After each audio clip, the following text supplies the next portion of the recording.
But that's where I first learned about it. And I had grown up 50 miles from Tulsa, native Oklahoman, never ever heard of it, as is true for almost certainly every white person of my generation. And in fact, many people, I have friends who grew up in North Tulsa and were not told this story as they were growing up as well. Although many people in the Black community do know it, but it was never taught. It was never taught in our history classes and never taught as part of our master narrative of who we are in this state and in this nation, as it should be and as it is beginning to be now. I knew at once I would write about it. I came back to Tulsa, began doing research, and I knew I would write about it in fiction because I am a novelist and because I also believe in the art form of fiction as a really powerful lens into history and into the human condition, as a matter of fact. Because what happens with fiction is that you live inside the lives of the characters. You see that, you experience that world through their eyes. And you're privileged, I'm talking about for the reader here, you're privileged when two people are in the same room talking to one another and they're not really communicating. One of them doesn't know what the other one is, what's inside the other person's head or heart, but the reader knows if the writer tells them. And that was one of the things that I really wanted to do, was to explore the lives of the individuals, both the perpetrators and the victims and survivors of that horrific event. But first, of course, I had to find out what happened, which was in 1990 when I began my research, very difficult to do. The archives had been expunged, the newspaper archives had been expunged from the Tulsa City County Library for the dates right surrounding the massacre. It was just really difficult to find what happened, because we know now that it was not taught, but in fact that history was covered up. It was made, I've heard it called a culture of silence, a conspiracy of silence. Scott Ellsworth, who has written really important nonfiction books, and one of the first important treatments, Death in a Promised Land, nonfiction history of what happened in Tulsa in 1920 through 21, because he sets the scene for it in his history.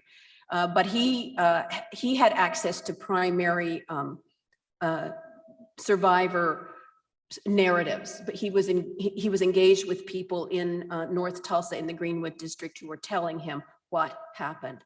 But it was really difficult for me, and that book was not available to me at that time in the early 90s. And so I had to go to the libraries and the newspaper archives. And where did I go find the truth? I found it in the Black newspapers. So the white newspapers, which I didn't call white newspapers then, I just called newspapers, the Tulsa World and the Tulsa Tribune, but they were all from the dominant culture point of view. They were all from the white point of view. They were not available to me. But whoever thought to expunge those documents didn't think to expunge the documents from the Black Dispatch at the Ralph Ellison Library. That's where I went. That's where I found out what happened. And so researching it for many years, it took 11 years of research and writing, and trying to understand all these forces that came together. So I know we're going to talk a bit about the challenges, but we have many novelists, so I'm just going to leave it right there to say the biggest challenge, first of all, was finding out what happened. The second challenge was rendering it.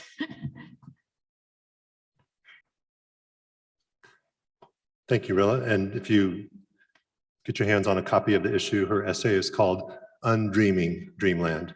And it's a really brilliant reflection on her own path, her journey as a writer to the subject, but also about what is it that we do today to educate ourselves, to tell the story, to render witness, as Dr. Hill was saying earlier.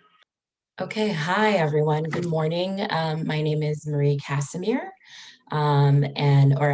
I promised I would say it as my parents say it, so I'm going to try this. Marie Casimir. And so I teach here at the University of Oklahoma. I teach in the African and African American Studies Department, and have worked with world literature today before. And so when this project came about, Daniel Simon and professor at OU School of Dance, Leslie Krause, approached me about working on a dance in commemoration of the Tulsa Race Massacre. And so for me, I know one of the questions was asked is how did we come about the subject? So I had heard about the Tulsa Race Massacre, at the time referred to a riot probably over a decade ago, through other friends who were involved in the arts and historians. And in my circle, it was always talked about in terms of Greenwood, this Black Wall Street, this beautiful district that existed, that was thriving, that a lot of people didn't know about. So I knew the details of what existed, but I didn't know the detail of the events that happened, the events that took place. When I was asked, I thought about it, and frankly, I wasn't quite sure that I should be the one to tell the story, to do it. I'm not from Oklahoma, and so I was really for a story that is so tender and so critical in the history of a place. I was nervous to touch it. But eventually I came around and decided, yeah, now is the time. Now is the time to tell these stories. The stories that should have been told this entire time.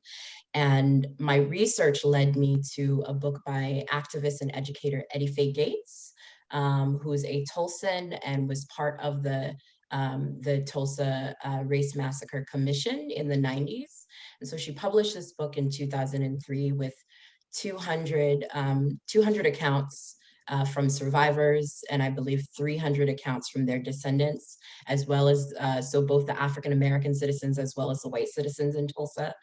And I began to read this book, and every time I wrote about this in the World Literature Today article, every time I opened the book, I fell on a story by Jimmy Lilly Franklin, who was a child at the time of the massacre. And so I just want to read a quick little section that I kept going to that inspired the beginning of this dance. Ms. Franklin said, "At night, I dreaded going to bed. I was desperately afraid to go to sleep because of the fears I harbored about the sinister, menacing, hooded invaders who looted our home of prized possessions, and then, with lighted torches, set fire to our homes. The acrid smell of smoke constantly burned in my nostrils as I twisted, turned, talked, and cried aloud while I slept so restlessly and dreamed." So I kept coming back to this section. And afterwards, I was reading all these other stories from those who were children at the time that had a similar, just a similar feeling, talking about the nightmares that persisted after, in addition to the life that existed before. And so came together, my collaborators and I, myself, Leslie Krause, and Jamae Griffith, who is an MFA dance student here at OU, to create something. I wanted us to look through the eyes of the children, but not just of the nightmare and the terror, but also what existed before and potentially what existed after. And if you want to cue up the video, we have a short clip of just the beginning of that. This is sort of maybe a midsection of this dance film that we created that we'll be screening tomorrow. Okay, go ahead.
So what you're seeing is us outdoors. I think as dancers, we really interpret emotions, and we take those emotions and we place them on our bodies, and we hope that communicates something to those who are watching. And so you're looking at us exploring what it's like for these children to have been woken up in the middle of the night, and then they had to sleep outdoors, sleep outside. How does one sleep outside when the entire world is crumbling around them?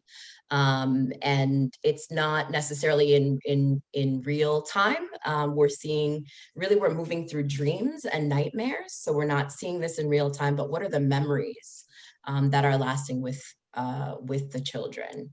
And so that's something that we explore. When you'll be able, hopefully you can see the full video. We also move into some happier and joyful moments. That was something that felt really important for Jemay and I while we were working through it, that we weren't only sharing the trauma, but also that these were children who had lives, right? Like I said, both before and after. And so both things can be true. There can be joy and there can be sorrow at the same time. And there can be resilience, as Dr. Hill mentioned earlier today. Thank you. The range of emotion that you'll see in the full length dance, which is about 5 minutes long. If you can join us for the premiere at 10 a.m. tomorrow, it'll be on the OU YouTube channel.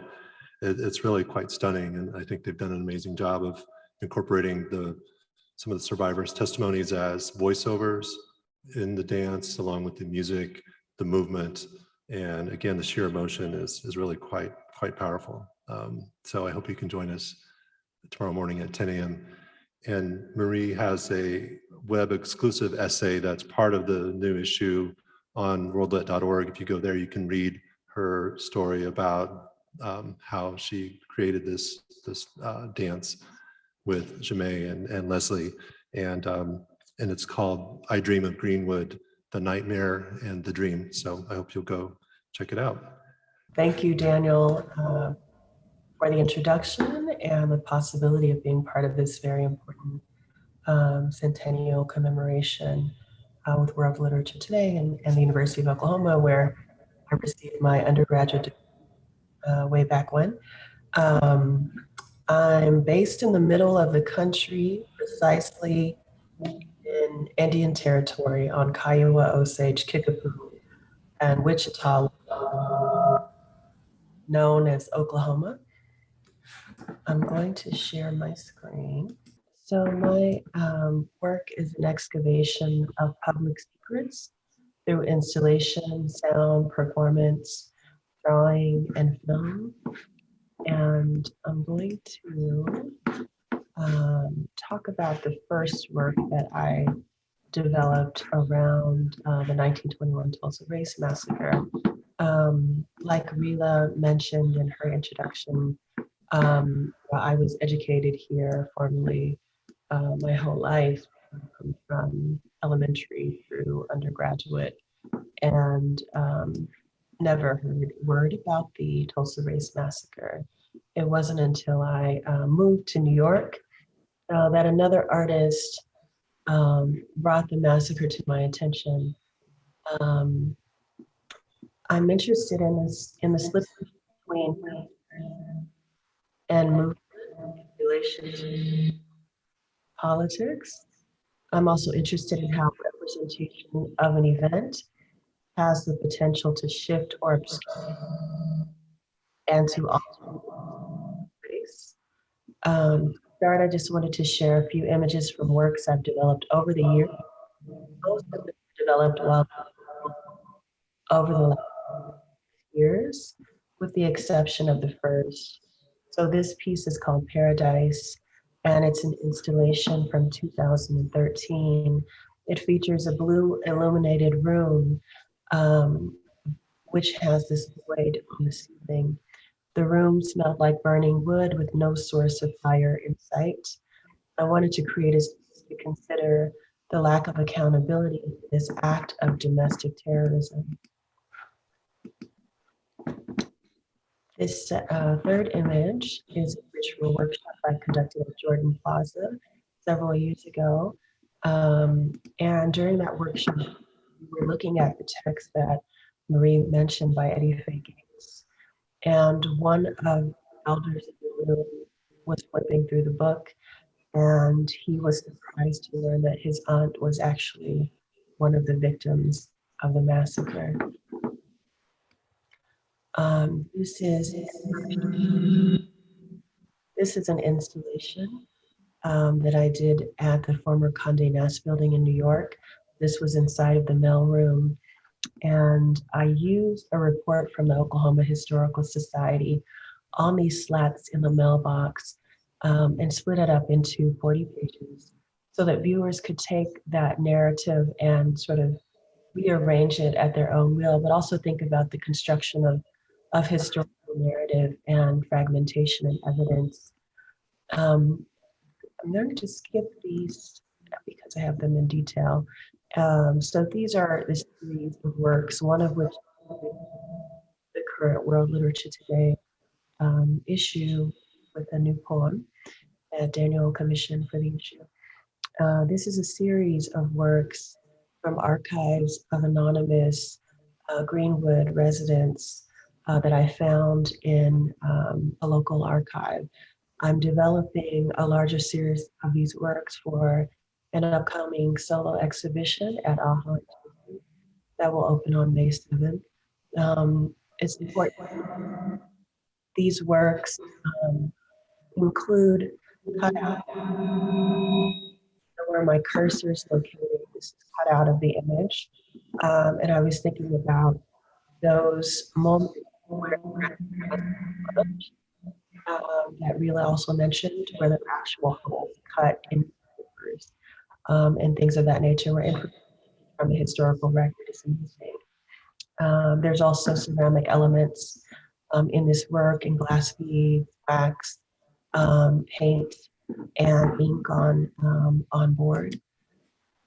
There's another image from that series. And the second one. And this is the final work that I'll mention, which is thinking about this highway IDL in Tulsa, which is very symbolic, as the highways were used to break up so many communities of color and Black communities in the United States, and were funded notably by the federal government. So this last work that I will show you, which is called Searcher, is a public light meditation that I erected in 2016 and 2017. Both events were unannounced, and the light served as a public meditation for those that have yet to be identified as victims of the race massacre. As an artist, I am personally not interested in defining the narrative. I know there will be many other versions of the Tulsa Race Massacre narrative that will arise over the course of the centennial year, as there have already been, and these revisions will persist beyond this year. And so I'll save some time and just pass the mic back to Daniel. Thank you so much for this moment. Thank you, Crystal. I've met many of the artists and writers who have contributed to this issue through the Tulsa Artist Fellowship over the past 4 or 5 years, including Quresh and Crystal. And it's really been phenomenal to be able to go to the Greenwood District, to walk through the John Hope Franklin Reconciliation Park, the Greenwood Cultural Center, and the streets of the neighborhood, to really get a sense of the magnitude of what happened there. And so I think what all of these panelists have been able to do is, through the time that they've lived in Tulsa and in the city, to transmute that experience into their imaginative works. And our next speaker is Ebony Iman Dallas, whom I met 3 years ago at the Edwidge Danticat Neustadt Symposium here in Norman. And Marie very kindly introduced us then, and now Ebony is a Greenwood Art Project artist and is again the featured artist on the cover of WLT. Welcome, Ebony. Thank you so much, Daniel, and thank you to all of all the panelists and everyone who is there, who are contributing, as well as everyone who's in the audience listening. Yeah. So my name is Ebony. I'm an artist, an educator, and founder of African Nation Artists Organization. My paintings primarily focus on social and political issues. However, I love sharing tales of resilience in my work.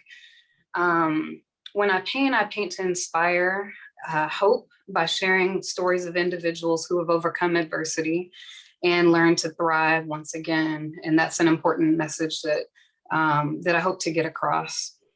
Over the last couple of years, I've known that the Centennial was something that I wanted to focus on in my work. And I also wanted to be here in the land that I grew up to be able to do research and share the stories that, unfortunately, like most Oklahomans, I was not privy to, at least in an educational setting. Luckily, my mother shared the story of the Black Wall Street with me when I was a young child. And but over time, with the lack of public discussion as well as reinforcement in schools, over time, it almost felt like a myth. So people dropped bombs on their neighbors, they murdered them in the streets. And, over time, I wondered if I remembered her correctly. It wasn't until the late Dr. Simmons at the University of Central Oklahoma shared his research on the massacre with our mass communications class. And that's when I learned that newspapers that helped incite the violence hid their efforts by, as the professor was saying earlier, Askew was saying that, they were erased from the newspaper fish. From the library documents, et cetera. And so it definitely helped to hide the truth of what happened. Studying journalism, advertising, and art, I learned the power of the media and decided to use it to create some sort of positive change in whatever small or large ways that I could, whether that meant casting individuals that didn't fit into stereotypical beauty boxes in advertisements or by painting them. It's an honor to use whatever gifts I have, whatever gifts that God's granted me with the goal of sharing stories. Before I begin a new piece, I typically conduct lots of research, and this includes compiling stories from the Tulsa Race Massacre, survivors and their descendants. And Marie and Crystal, they referenced this book. I did as well, and was surprised to hear that the story that inspired Marie's dance piece was also the exact story that inspired one of the pieces I'm creating as a part of the Greenwood Art Project. This piece is titled Loud Whispers from Greenwood. Last year, I conducted interviews with two descendants of survivors, Tony Brinkley, who is an award-winning poet and one of my partners in the Greenwood Art Project, as well as Officer Demetrius Kirk. Tony shared the story of his grandfather, who was pulled over by the Tulsa Police Department when he was just 12 years old. And Tony, as a child, was forced to watch him being beat to the ground. As he was beaten for so long, and Tony got out of the car and saw that his grandfather wasn't getting up and wondered if he had survived. Why did the officers decide to beat him? Because he refused to call them sir. Tony described his grandfather as a very proud man, as he should be, confident. And Demetrius described his aunt in a very similar way, very proud and classy. Demetrius's aunt lived with them when he was a very young child, and he shared how every day they were expected to set the dinner table properly and eat together as a family. No television was allowed at the while they were at the dinner table, and the children were always expected to behave properly. So no horse playing around at the Kirk house. She was very classy, confident, and proud, and that describes Greenwood. As I pondered an image to honor their stories, I wondered what was their blueprint for success. The blueprint begins with these characteristics: The mind is a very powerful tool, and without confidence and courage, it's hard to find what it takes to build and thrive in the harsh climate of Oklahoma, where the first post-statehood laws were Jim Crow laws. This boy is pictured holding a golden brick as he ponders what it will take to rebuild. You can see the weight of the task in his eyes. As his ancestors gently alert him of their presence, they reassure him that he has everything he needs. Everything he needs, he already possesses within him. The African textiles link them all while highlighting a shared pride in their heritage, pride in the face of a world that says they should not be. What we need is already within us, and the time to rebuild is now. And that's what I hope to share with this piece. Thank you. Thank you, Ebony. If you noticed on the program that's being distributed for today, for the symposium, the front illustration is a piece of hers that's a mask called New Oklahoma History. And she created that piece in memory of Terrence Crutcher, who was killed by the officer of the Tulsa Police Department in 2016. But you see in an article in the Daily this week that, or it's actually in Crimson Quarterly, that says, the title is "This is Oklahoma History," and it's a preview of the dance program in particular, but also of the overall symposium. And this really is American history, as we see in this piece by Ebony, as well as world history in that painting where she's incorporating the Ghanaian textiles into the work. So I see a lot of hope in that piece. And thank you again, Ebony, for creating it. Next, we will welcome Quraish Ali Lansana, who is a poet and activist, contributed an amazing poem about Ralph Ellison's visit to Tulsa before and after the massacre. Please welcome Quraish. Okay, wake up, nephews. I am happy to be here, happy to be back at OU, excuse me, where I went to school in the early 80s. I have a question, some information, and a poem. The question is for all of you. So that means you have to listen, which means you have to wake up. The question is, what is the difference between a white mob in 1921 and a white mob in 2021? What's your answer? What are your answers? Shout them out.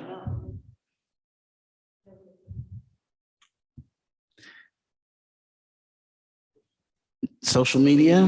No difference. Come on, you're scholars. You think. What's the difference between a white mob in 1921 and a white mob in 2021? Tell me. Call it out. Time. Wanted to make sure that, number one, y'all are still awake. Two, that you're thinking. Three, that you understand the only real difference between 1921 and 2021 is time and the weapons that are used against Black and brown bodies. That's it. That's it. Number two, recently, actually just this week, it was announced that my homie, Dr. Stevie Johnson, also known as Dr. View, who was an OU grad, won Dissertation of the Year for his album, which was a hip hop record about being Black in the academy, this academy. Fire in Little Africa, a hip hop album featuring MCs from Oklahoma City, Tulsa, various parts of Oklahoma, of the state of Oklahoma, producers, singers, poets. Just got picked up by Motown. It'll be released for the centennial. Our first concert is on April 24th, so in a couple weeks, in Oklahoma City, down the street, at the Oklahoma Contemporary Art Museum. So I'm gonna cop tickets and go check it out. It's a dope album. It's a good record. and it's all about the massacre. So I'm going to read a poem that is spit on the album. I don't do the spitting, but I wrote the words. This is called Every Step. Marched at gunpoint down Archer, past my own smoldering home, my life, my hands high, white mob done shot up firemen who come to stop the burning. Marched at gunpoint down Archer, past my own smoldering home, my life, my store ashes, 23 years gone in 12 hours at the hands of deputized crackers. Marched at gunpoint down Archer, past my own smoldering home, my life, my rifle now, some white boy's firearm, killing defiant niggas with a wounded nigga's gun. Marched at gunpoint down Archer, past my own smoldering home, my life, my uncle bloody, dead in charred black skin, lying in the street as they loot. Marched at gunpoint down Archer, past my own smoldering home, my life, my head low, rage feeds blood and eyes trace cracks of sanity in the known road. Marched at gunpoint down Archer, past my own smoldering home, my life, my girl and boy, sobbing mama's hips wet in stifling June hot, heavy as redneck hate. Marched at gunpoint down Archer, past my own smoldering home, my life, my wife's missus gon' come claim us, cage coons like stray mutts at the pound. Marched at gunpoint down Archer, past my own smoldering home, my life, my police protection, ribbon marks me credit against the good Christian word from Maple Ridge. Marched at gunpoint down Archer, past my own smoldering home, my life, my spirit walks Greenwood to Pine and back like the grit of Black love, then, now.